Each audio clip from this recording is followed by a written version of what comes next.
Imagine you are sitting in a casino, watching people make decisions about which games to play, and you start noticing a curious trend. Players seem to gravitate towards certain tables, not because the odds are better, but because there are more tables in that section.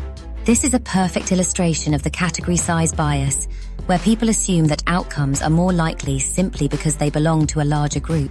Even though all the slot machines in the casino have the same odds, the mere fact that some are grouped together convinces players that their chances of winning improve when they pick from the bigger pool.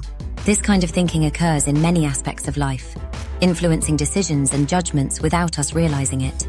The category size bias plays tricks on our perception of probability. When something belongs to a large category, we tend to overestimate its likelihood, even when the real odds don't change. The bias is deeply rooted in our cognitive processes, where we subconsciously assume that individual outcomes inherit the statistical properties of the group they belong to. So, just like the casino example, people often fall for the illusion that a larger group somehow increases their chances of a favorable outcome. It's not just individuals who are vulnerable to the category size bias. Entire industries, from finance to health to IT security, can be affected by this faulty reasoning. Investors might be swayed by how many companies are part of a sector, rather than considering each stock on its own merit. Health messaging can take advantage of this bias too. By framing a disease as one of many risks in a broader category, it can increase the perceived likelihood of contracting that disease, pushing people toward preventative measures.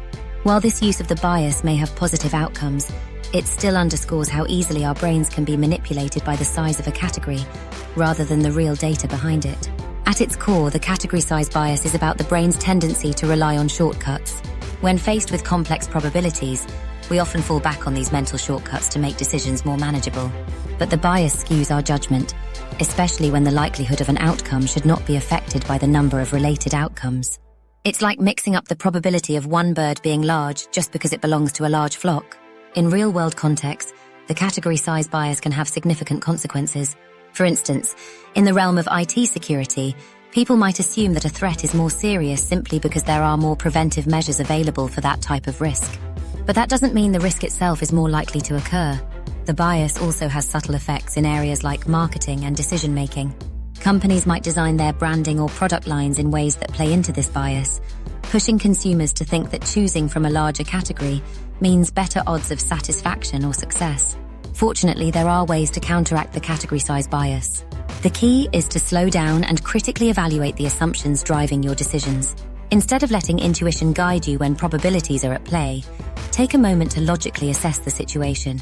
Are you being swayed by how many similar options are available, or are you actually considering the true odds? It's important to question whether the category size is influencing your judgment inappropriately and to focus on the facts that matter. The category size bias might seem harmless at first glance, but its impact stretches far beyond casual decision-making.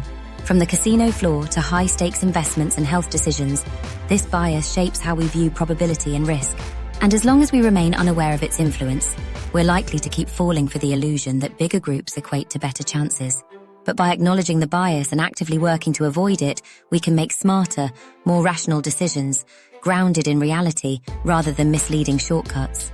If you liked this video, you'll like this one too. Don't forget to like, share, and subscribe.